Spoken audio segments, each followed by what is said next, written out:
indeed. What do you think of... we can talk about Void and Abaddon in isolation in a bit. Okay. But talk about team compositions. Which lineup do you like more, if any? Well, the thing that's kind of interesting about this one is that Heroic are kind of running back their Game 1 draft, like the archetype of draft they ran, right? That they absolutely crushed Aurora with. It's double save. It was Omni Shadow Demon in Game 1. This time it's Omni Abaddon. And in that game, we were also a bit concerned with, will they have enough damage? They were running a Storm mid in that game. Is he going to need too much time to ramp up? This time, Puck maybe arguably a little bit faster. And then they just farmed up an absolutely ridiculous Dragon Knight in that game. Yep. So my question is, will Heroic be allowed to stack as much as they did in Game 1? Because that's what I think they want to do. Their heroes are not as good at it as Shadow Demon was, but they still want to do it. Or will Aurora find a way to invade, in particular with this Visage last pick? I see a little bit of a fight break out here. Good shards from Q. Yep, KJ stuck inside the shards, but they are in the cover of the Tier 1. And Aurora not wanting to go any further. So, Game 1, for those that missed it, Heroic had 2 butlers, okay? Yes. Let's just take you all back here. 2 butlers for 2 cores. This time, they have the butler in the Omni Knight. But is the butler the position 3 Abaddon? Like, is that a thing? That's my main question for this game is, it seems to me that that's the mindset based on how they picked this, that they want Abaddon to be an additional layer of protection, but it doesn't work the same way Shadow Demon does. It has shorter cast range.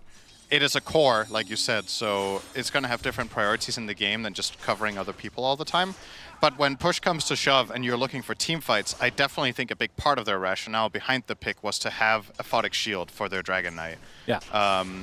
And also to have an offlaner that it feels extremely bad to Chrono, right? This is just... It seems like they're trying to make 23's decision-making tree as small as possible. Or rather make it as hard as possible for him to find the right one. Puck is hard to Chrono. Dragon Knight feels tough to Chrono because he's very tanky. Abaddon has 2 lives. Willow can Shadow Realm. And your final option is Omni. So it's not particularly easy to use Chrono. However, he has a really good supporting cast around him. There's a lot of decent damage coming in from Phoenix, from Visage. Storm, as we've seen in this series, can already really open up the game. So I just find this game really interesting on a strategic level because it feels a little bit like a rerun of Game 1 where both teams have had to deviate a little bit. Yeah. And it's been a while since I've seen Abaddon. He takes this facet called the Mephitic Shroud, which means the shield it will absorb more and it'll kind of reflect damage similar to like a Blade Mail, if I'm not mistaken, but it does not burst for damage. Yep. So how does that change how this hero is played? It makes him tankier and make him deal less damage. Okay, that was quicker than I thought. Usually going on some god-awful monologue. I just said what the skill does. Oh, okay. Just like you. Thank you.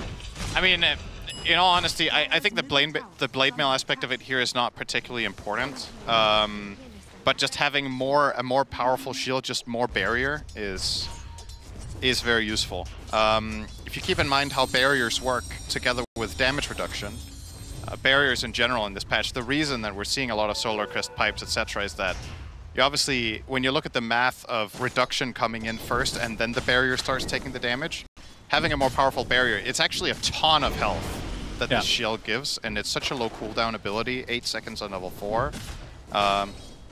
It's really good for sustain.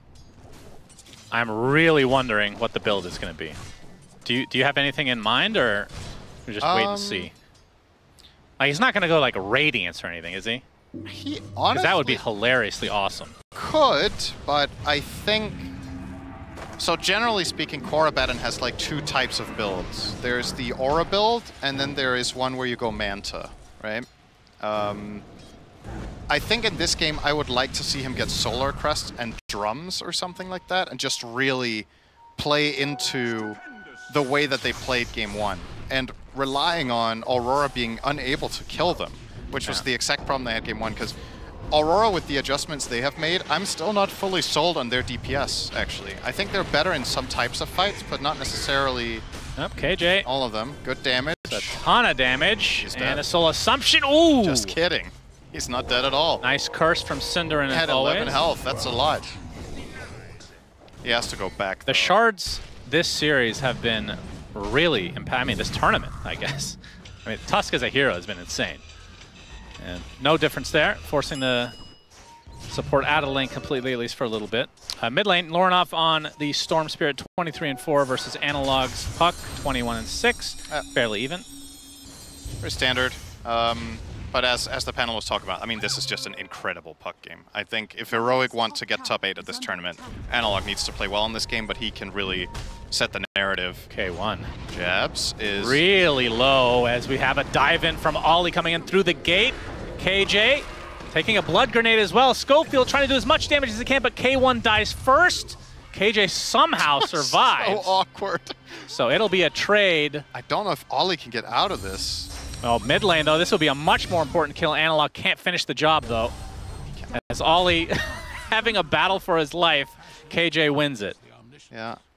Curious to see what KJ does here. Going to deny himself, perhaps? Oh, he's Visage, and jabs. oh, boy. Hello! Very nice play. And that's just a freak solo kill. Oh, boy. Oh, man. This top lane is putting a smile on my face. These are some funny skirmishes.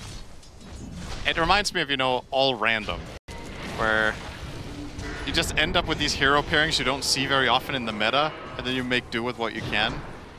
It's kind of funny. That's disrespectful, Cinderin. No, because I'm not saying... Okay, don't put words in my mouth. I'm not saying they don't know what they're picking. I'm saying the lane matchups and the rotations we're seeing is unlike any we've had. Yeah, how like, coming into this game, when they're like laning against heroes you're maybe not used to laning against, has to have some sort of an effect, as Analog is level 6 now, so Coil at the ready. Yeah, really the hero to watch for me right now is going to be that puck. And also how Lorinov is going to adjust. He is slightly out-leveled by the puck, but nothing too alarming. It's mainly the 11 denies that Analog has that has put him in that position. 6-minute rune. It's a haste as KJ picks it up. Coil already broken by Ollie. He's going to try to get chased down. No, they're going to turn their sights onto Q instead. Nice pick off there from Heroic. Lorinov gets a 6 now, so he is unlocked as a potential rotator. But when Storm ganks side lanes, it's very, very important for this hero to successfully get at least one kill, because you're expending so much of your farming on it. Other heroes rotating to the side lane. Oh, hang on, Devi. No bash. Yep. There it is. A lot of trouble. He is has a Photic Shield again, though, so that'll help him survive. Might have to walk all the way back to base, though. Yeah, probably will. So when Storm ganks a side lane, it's really important for him to get a kill, because he expends so much of his farming capabilities, because he farms with mana to an extreme degree. But his side lane kill options are not great this game, so I really wonder how he's going to play it if Lorinov is just largely going to play static and just farm a lot of camps. Because on one side, he can choose between Dragon Knight Omni, which sounds really hard to gank, and on the other, it's a level 6 Abaddon. Like, good luck, you know? It's The options are really bad, but that doesn't mean his hero isn't good in this game. It just means you might have to take a greedier approach, get 1 to 2 damage items, and then really start picking up the pace. So we'll see if that's how he's going to end up handling this. K1 continuing to get harassed by the Soul Assumption, but the Purification brings him back to a respectable amount of HP. But you can see that the gank is incoming. Yeah. As Q on the north side. This is side. a difficult kill. Ollie Puck on the has south. a TP as well. Always keep an eye out for that. Not the best mana right now on Analog, though. He's burning a lot of it to farm it double stack in the jungle. And Devi is laying into Savage. We haven't talked about this so much, but the Abaddon against Void matchup in lane is actually very nice for Abaddon if it's just a 1v1. You can just keep hitting the Void for free. You hit him twice, he kind of has to time walk away or he's going to get cursed. So as a result... Well, the curse doesn't silence anymore. It's still, the damage is really, it's meaningful that Abaddon can just stick on you. I see. So he's going to force you to yield, right? It's like the trade becomes so unfavorable so fast that you time walk away to not take unnecessary damage, and then Abaddon gets a couple of extra denies, which you can see is exactly what's happened. He's got 13 denies on the Abaddon. Void is still doing okay though, but definitely not the dream start. I haven't seen a ton of Abaddon since, I actually pronounced it correctly there by accident, my bad, Abaddon, since they made these changes, specifically to Curse of Avernus, but it seems like he's a much better farmer, in theory. Yeah, my whole mindset about Manta might just be complete. He still does have it queued up. I was wondering if that's a thing anymore then without the silence, because that was just, you know, old knowledge. But considering he still has it queued up, I'm guessing it still is a possible build. He's eyeing up Echo Manta here, so not the Auras, which used to be what Abaddons would buy with the silencing curse. Yeah. But maybe it's just still that good with applying all these attacks with the new curse as well. And I assume Curse of Avernus still works on buildings, yes? Yeah, looks like it does. So against Egg should work as well as... Dodging the shards. Shards not going to be there. Bash is, though, as Lornoff making his way over. It's a 3v1. Borrowed time activates. Divine Llama at half HP. There's the first chrono of the game, 23 Savage. They want to finish off Divine Llama, but he's got support in numbers. Analog comes in with a coil. Might have to retreat, though. And on the side, they're chasing down Schofield. He might be the only kill of this fight. Yep. It's a full 5-man rotation to kill a 4 Willow, and you used Chrono. And Hector did not have to rotate. So honestly, I'm going to chalk that up to a slight heroic win. These moments are really important for the side of Aurora, especially if they end up losing a Storm here. Doesn't look like it, though. Yeah, Divine Llama, no ult to work with this time. He's dead. All right. And KJ out of mana. Vortex back into the fray. He drops dead as well.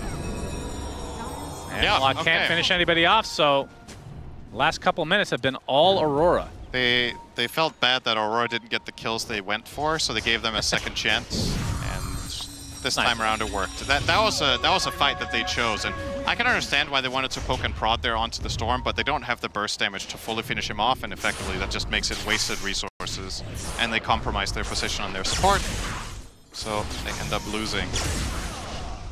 The Abaddon there as well. He's back to bottom immediately though. Yeah. Back to work. I mean, despite that, from Heroic side, they still have a very decently farming DK, and the top net worth in the game is the Puck. Of course, K1 not off to the same type of start that he had because, well, the stacks, I mean, they are happening. The Ancients are being stacked right now, but... On him again. Really Divine Llama, bad. triple teamed, has the borrowed time. Attempting to walk away. Nobody's really near him, but they'll let him go. This doesn't feel like the best use of Storm's time, to be honest. But I guess with the 90-second cooldown on that ult, maybe this is a way of ensuring 23 some space. He has 60 CS to the 110 of Dragon Knight, so, you know, there's a little bit of ground to cover in that regard. That's also just the matchup. Like, Void will never have as much as a Dragon Knight with the Fire Facet if both heroes are farming, but it's a little bit of an alarming distance that they're generating between the two cores here. 1,000 just raw lane gold at this point. Yep, he's about 800 from finishing Maelstrom, which will allow him to actually farm at a much better rate, but still, the DK, like you said, built into the hero now. And Hector just going ham in the jungle. Yep, time to farm the Ancients. So it looks like he will be going S and Y again, as we're going to see a big Ancient stack taken out. And then into the eventual BKB. With, of course, the Butler following him around at that stage. Although, I guess Repel on Puck, it's not as good as Storm Spirit, but it's still pretty damn good. Yeah, it's still nice. I mean, you're not completely safe because of Chrono and Punch, but it still gives you some freedom in the fights that you might otherwise not have, especially against the Storm Orchid. I think that's the biggest deal here. Is he going Orchid this time? Yeah, looks like it. The top tower will be sieged. Classic Visage stuff here. Aurora are bringing multiple heroes, and Heroic say, enjoy, we are hitting jungle. Yep, drums are popped to help expedite the process here. And Divine Llama, the Echo Saber will be the first item for him, so... I mean, again, it's almost as if nothing has changed on the hero, right? Because Echo Saber, Manta, they were, like for core Abaddon, were pretty normal because you get the silence really fast. But now, you get the attack speed buff with your team, which, I mean, I guess it's the same as the old one, but instead of the silence, you get attack speed you get damage over time. Yeah, do these fully stack with the, like, what does the Manta technically do?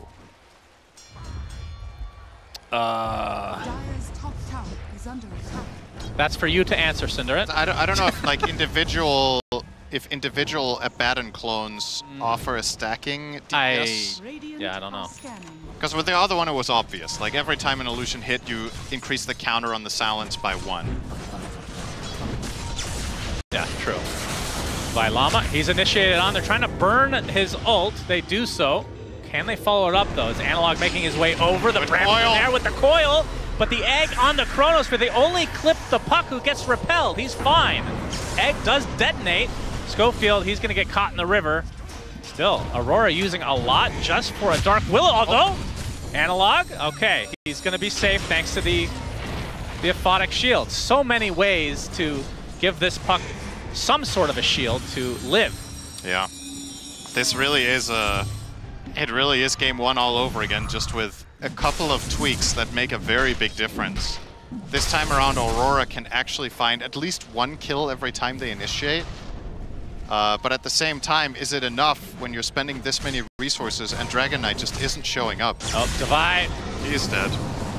Most likely, no ult this time. Good find. That high ground ward made that a very easy kill for them.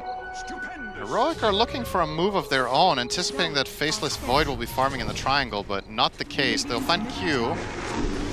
Yep, Snowball onto the creep. High ground he comes. Falls shortly after. Although, the Orchid being revealed, Lorinoff will be able to get a trade of sorts. Gets the Electric Vortex onto the Puck, who's very, very low now. We'll leave it a Waning Rift away. Uses the coil to try to run, but it's not to be. Jabs gets credit for that one, so a huge response from Aurora. Yep. Looking much better for them than game number 1. They have the 2nd and 3rd net worth hero. They have incredible late game team fighting with Void plus Phoenix combined. Have arguably what I think is now going to be the most sought after support in every game, and the Tusk still. I guess the Faceless Void is not the best drinking buddy-buddy, but it's not bad because Void does buy attack speed. So getting that extra 95 damage from the drinking buddies can really make the difference in a chrono, whether you kill or not. Yeah. We'll see.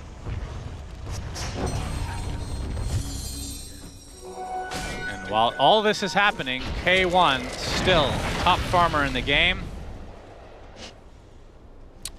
This time he's queuing up Orchid. He's changed it. Okay. I was thinking about Orchid on the Dragon Knight, but he will be going for BKB into Daedalus most likely. But will choose to buy the BKB. Yeah. So probably expecting Omni to have to repel the Puck mainly. There's a pipe for Visage, so Aurora Roche is a possibility, of course. I think he went for the same build game 1, did he not? I think he went BKB right after S&Y. Maybe he did. Because the repel was mostly for the Storm in that game. Yeah.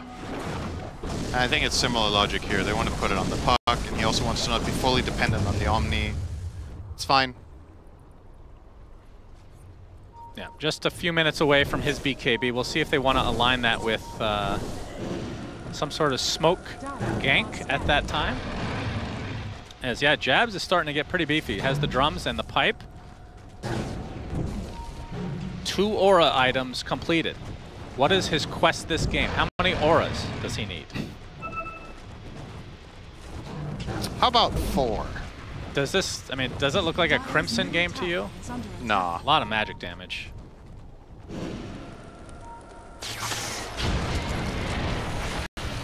As more stacks taken out by Aurora. Not nearly as much from both respective teams versus the game 1.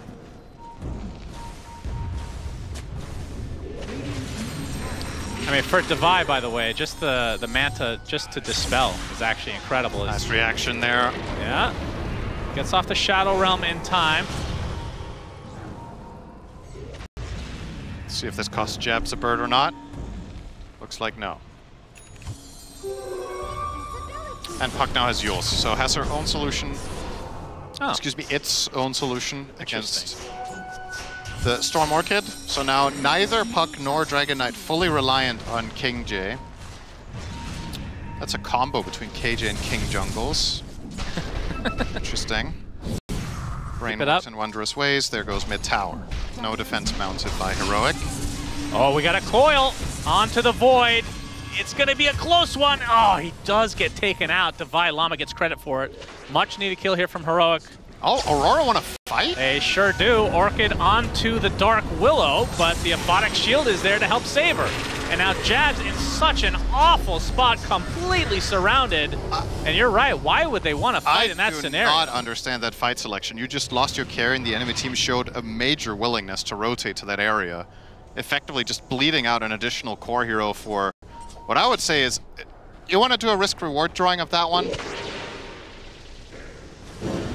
I don't know where I'm going with this. It's a very bad drawing. All right, good one, Cinderette. Yep, thank you very much. Keep Here up goes the tier good 1 work. top tower. Divide Llama trying to attack, but it's very difficult when you're burning, just like in real life.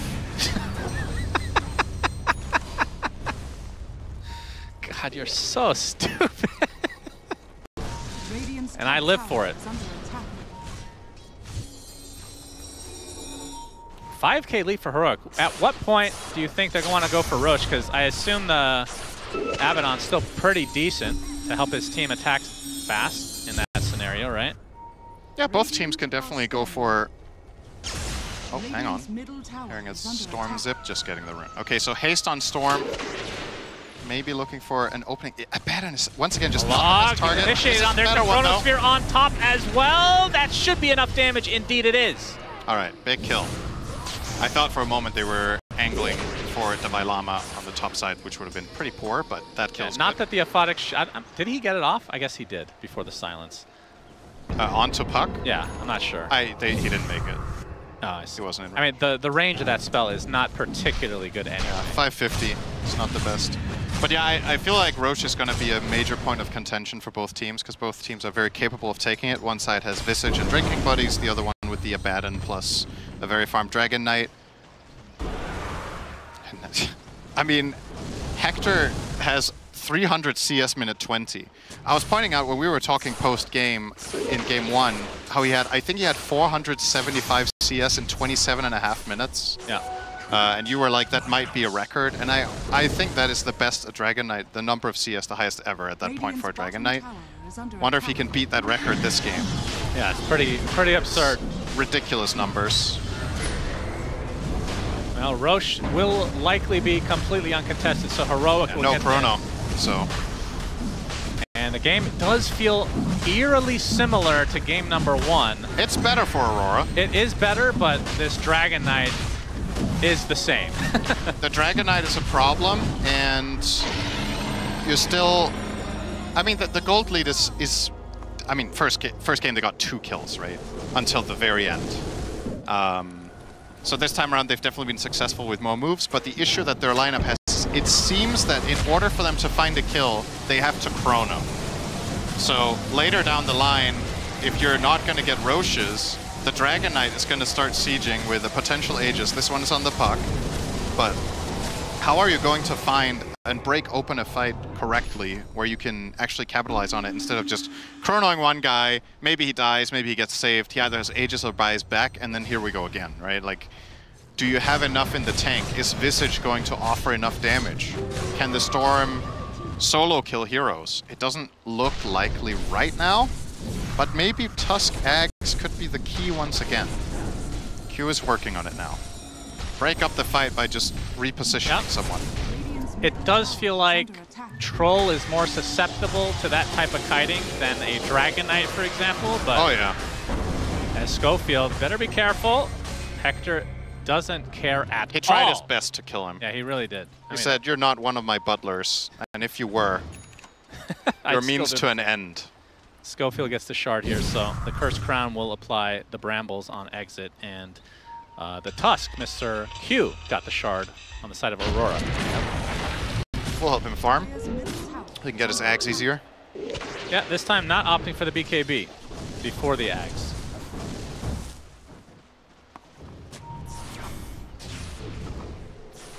K1 and Lorinoff, neither are really too bothered by each other. We have a TP out, so Analog's not going to find anybody on the outskirts. And Devi, is the Manta getting close? Yeah, just the recipe away right now. And we'll be going for the Harpoon after the fact to upgrade the Echo Saber. Gives him a little bit of extra mobility in these fights.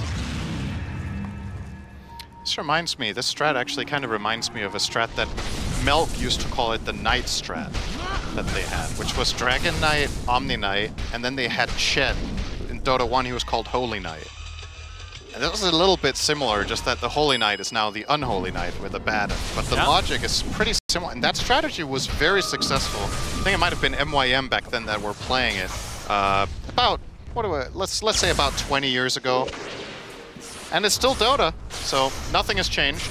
Yep, as we all know, it's the same game.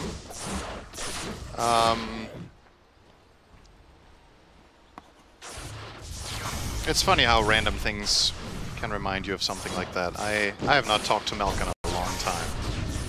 Yeah, use this as but I'm sure he's watching. He loves Dota. 23 Savage. Gonna use the time with the tier 1 tower almost dead. Heroic are just gonna finish it off. Easy tower.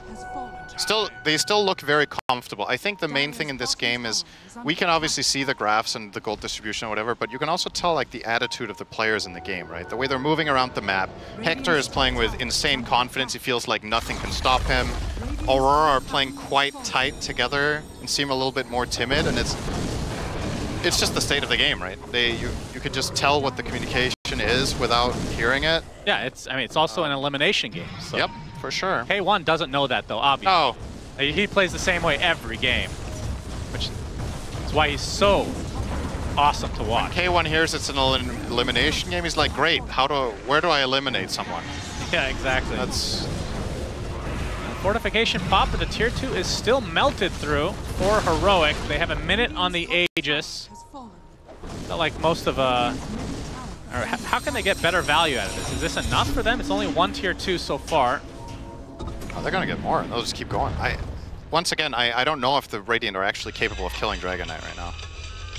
But, alright, they won't finish off mid with him.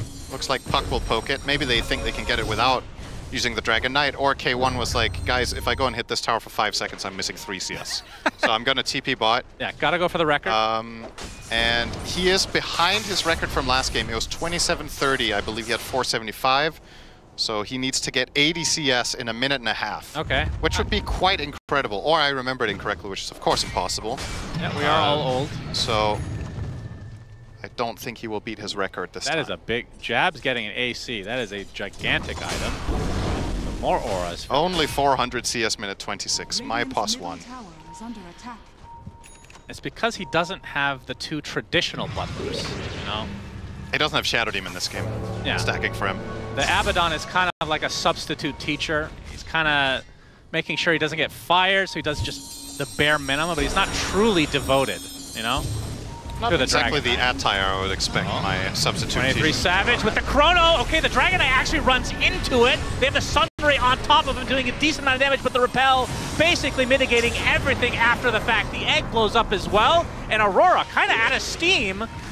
And Heroic have basically used nothing. They popped everything and they got him to half without Abaddon being near. So that could have been even worse. They get the little gargoyles as well, and now the tier 2 looks to be next and likely completely uncontested. As K1 Hector, again, masterclass Dragon Knight performance. Can they stop him? Okay, he's onto the high ground. Sunray is quite scary. Yeah, uh-oh. It is. He gets punched onto the high ground. Will pop his BKB. Oh, 2 birds. Takes out more gargoyles. Well, yeah, they forced his BKB and they forced him out. Next time he's coming back with a Satanic. All right, guys, I'm not strong enough yet. So yeah. He's going to go and kill his family in the jungle. And he will get a tier 3 token from them as a... I'm sure they're distant cousins, so yeah. It doesn't really count. It's all right. He is one of the most efficient farmers in the world, showing it here. I mean, we haven't talked much about Aurora and their capabilities late game. Obviously, 23 Savage a bit, I mean, it's 9K difference right now between him and the DK. But Faceless Void is disgusting late game. Yep, but he does have the classic Achilles heel of until you get super late, he generally doesn't create the kills himself. So he's an awesome setup for a lot of ranged backup from other heroes, but the problem in this type of game is if the guy who's offering himself up to be chronoed is one beefy boy that you kind of can't get through, even with the addition of your allies. You're relying on flanks. Like at this point, I think Aurora have to find a way to hit the backline. Opening up on Dragon Knight is a losing strategy, and this is... All right, Heroic are going to keep doing this. So is done. they need to get in from the side and the back. Find the Willow, find the Omni. Get something started. Sunray is good, but it has the Satanic. They don't have creeps now, so the backdoor will kick in a little bit, but he's going to apply some pressure to the range racks. He's going to get vortexed in. Brambles is forced. That's something. This is just a lane of rack. I mean, there's no way around it. Heroic in the driver's seat. 5.5 minutes faster. It's like average. One team is just playing with cheat codes. Yeah. It's like you're playing this multiplayer game with your friend. You're like, oh, this is a fun game, and then you're playing Civilization, and then he just has tactical nukes in the Bronze Age. You know.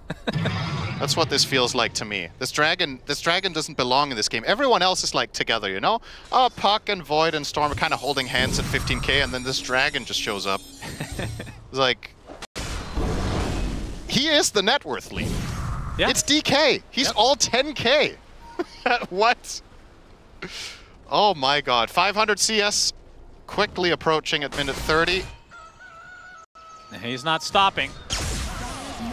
I guess this is what happens when you give Dragon Knight a cleave when in melee form. He was all about using that ultimate. Now it doesn't really slow him down that much being melee, at least for farming capabilities, and he has ult in 7 seconds to siege for lane number 2. He's gonna get punched in the air. There's the Chronosphere.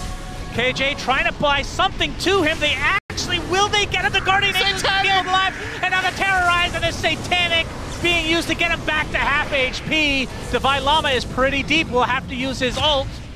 Another punch into the air, but after all of that, Aurora still technically get nothing. It was close. Oh, they're trying now. Lornoff, he's gonna get silenced by the Waning Rift. Dragon Tail to follow, but the Snowball is gonna keep him alive a little bit longer. 23 Savage trying to take out K1. He's gonna get some help with the Drinking Buddies. Hector getting really low. They finally take him out, but it cost them 3 of their own heroes. And now Analog trying to take out Lornoff, but with those 2 buybacks, Heroic will fall back.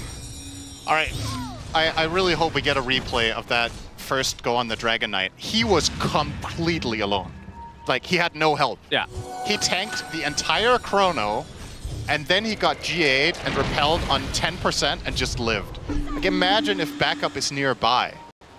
That was almost a little bit of a gift to Aurora, that the formation of Heroic there got a little bit too... That got a little bit too cocky. Look at this. Look where the heroes are.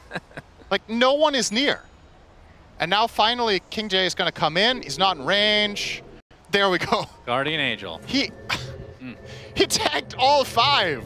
That is alone insane. For 10 seconds and didn't die. That is what we call gladiator mode. How is that a thing? Oh my god, man. Oh boy.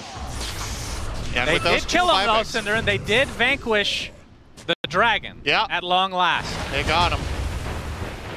The cost was quite heavy. I'm really surprised nobody's all chatting worth after that kill. That's what it feels like. So it was a 3-for-1, but then the 2 buybacks just make it that much worse for Aurora.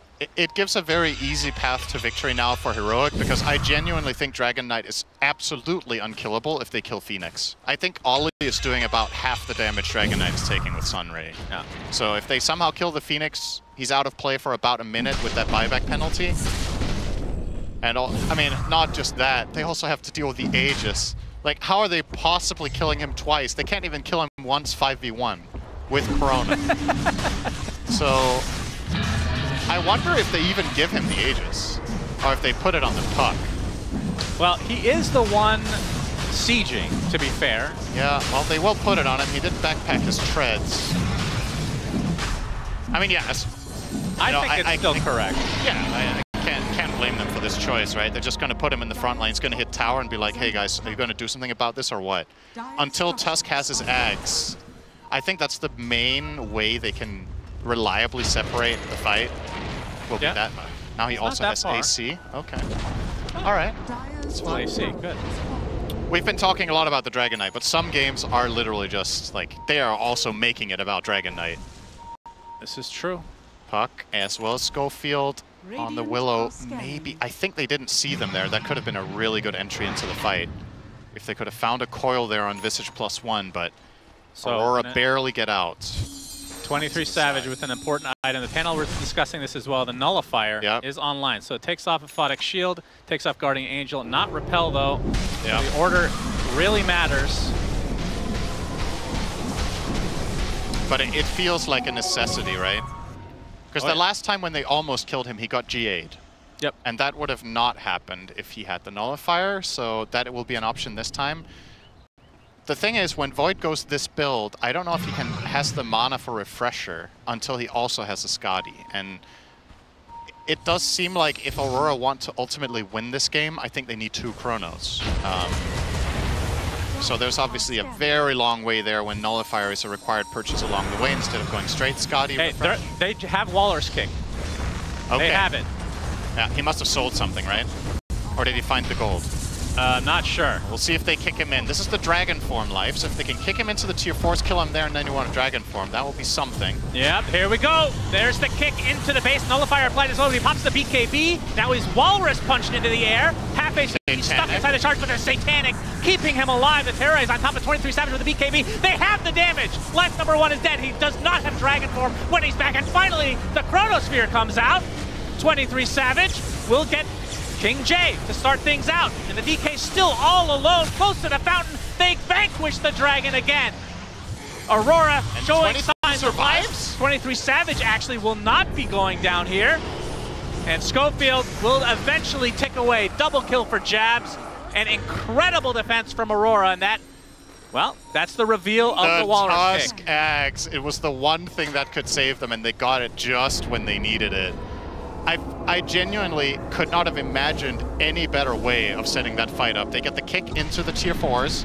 They start fighting the Dragon Knight in there. He pops everything to stay alive. And then they get the 2-man Chrono on Omni +1. They nullify him, kill him instantly. And GA is never used. So really, really nice fight from Aurora that will just mainly just buy them some time. Because this Dragon Knight can't get much bigger. If they can do this once more over, they might just have turned the game around entirely.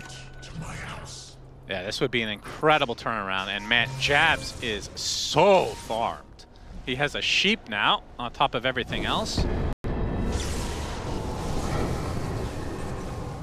So another way to control the Dragon Knight if he missteps just a bit. And I'm sure Hector is begging his butlers to build him a Lincoln's or something now. Well, Devi is working on an axe. So then they can also get that heal. Yeah, but with the Nullifier, it's not really going to, unless he's already repelled, or if he has time to BKB, then it's not going to do that much. I really want, he's queuing up a Silver Edge now. I guess maybe his plan B now is to try to find kills on the side lanes to enable the push. Now this hold from Aurora is really big in that, first of all, that was very likely a second lane of barracks for Heroic if they hadn't lined everything up perfectly. But also, it gives them the hope of reaching a point where they can just overwhelm, mainly with the Void plus Phoenix. When Phoenix gets Refresher, ultimately it's far away. He's not even queuing it, actually. He's going for Solar Crest, which I don't know if that's the right choice here, just beefing up your Void even further, but Dragon Knight will not continue to scale indefinitely. Right. And you have so much room. They do have more tools at their disposal soon. Talked about the Omni Knight and the item progression for him. He is choosing to go for Blink Dagger, it looks like, to get closer to be able to repel.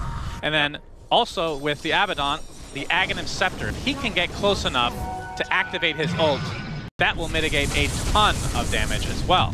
As long as he's getting hit. Yes. Well, let me see. No, anytime an ally takes more than 550 damage within Abaddon's range, miscoil. Yeah, but can he reliably get close enough? Yeah, that's the question. That is the question. It's like, as long as the guy's getting hit close to him, 900, okay, 900 range is enough. Like, it doesn't matter how perfectly you place Chron. 900 range is longer than I actually thought it was. I thought it was like 600.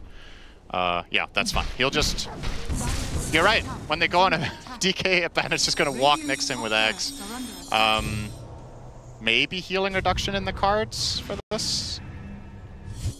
Potentially. They need to be able to maintain it, though, and not get it dispelled. That's the tricky part. But it could be the type of situation where, I mean, they do have the Shivas. Scotty is coming for 23 Savage. Scotty will be a big help. Do you want to dip more into anti-healing than that, though? I don't think so. I think you just rely on that. They have the Shiva, too.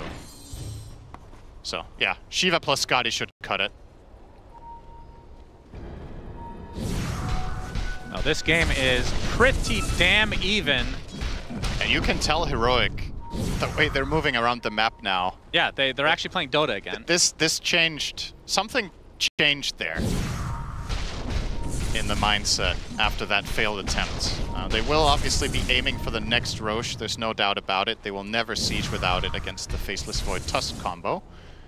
The next one, early respawn is in 1.5 minutes, so that's even more time for the Radiant to keep building up. Void with a completed Scotty is now looking at that refresher.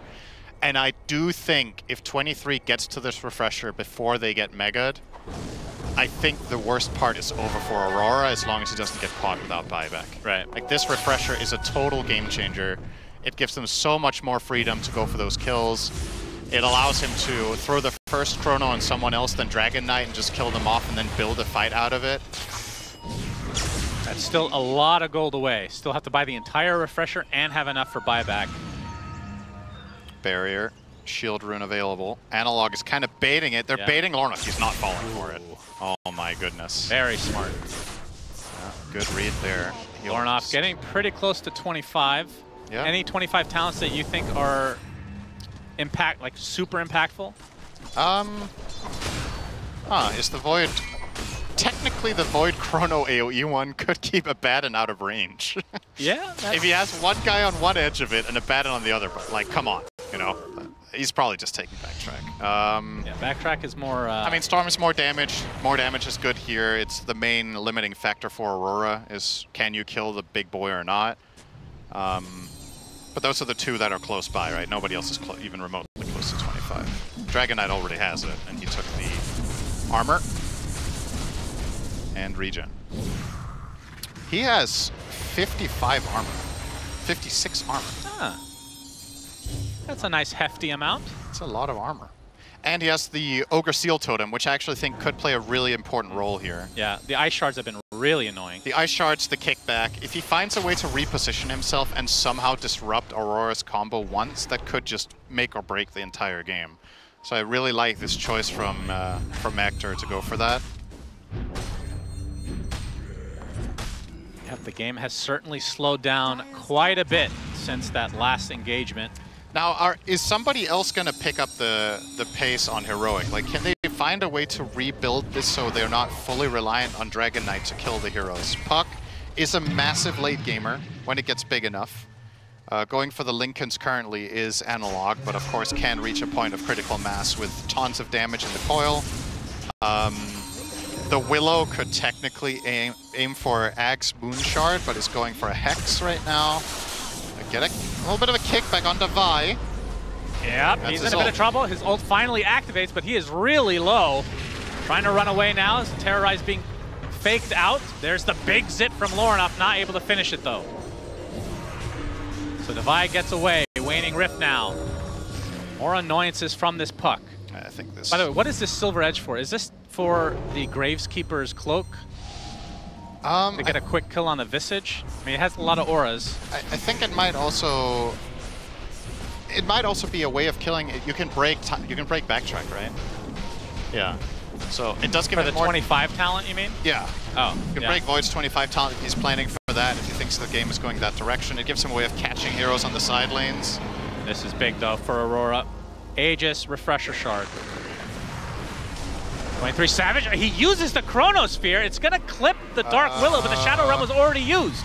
Schofield will end up dying, but that's a big ultimate down. Oh, they have this. There's the Dragon Tail, but the instant Hex onto Hector, but he's going to pop his BKB. The Sunray doing a lot of work, but he's going to pop it, not taking any damage. There's the Chronosphere for 23 Savage, number 2, thanks to the Refresher Shard, making good use of it, but a big Terrorize to delay things as much as possible.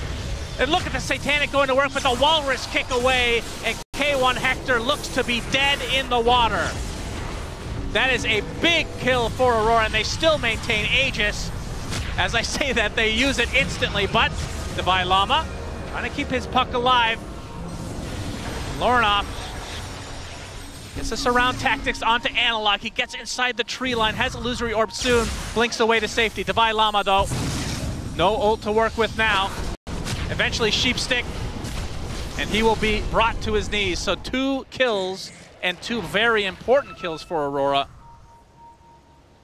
Well, technically it was 4, I guess. They bought back on 2. Yeah, this Tusk is doing so much for them. If Aurora managed to make it to top 8, this Tusk has really, I think, for me, been the most impactful hero in game both 2 and 3 here. Q is doing so much with these kickbacks, with the kick away. Like, even just, this is like, okay, this fight's going pretty well, let me just kick Dragon Knight out of it. And we just focus on other things. He's buying so much time, and you can tell Heroic know this. They went for the kill on him very first. But with that buyback and the teleport location that they were fighting in with the Twin Gate, he could easily connect down to the outpost. Yep, and they got a Roche banner, so they got all the creeps they can work with. They're actually going to try to go for Throne here. 30 seconds of no buyback here on the Dragon Knight. Whoa, Tier 4 number 1 is down. Are they now actually just going to win this game right here, right now? Curse Crown on 23 Savage. They don't have much of a defense to work with on Heroic. They're about to be eliminated from TI. Coil on the backlines on the 2 with 23 Savage, and Lornoff and company still focusing on the Throne. KJ gets nullified. He is useless. The Ancient is actually done. Aurora wins this absolute thrill.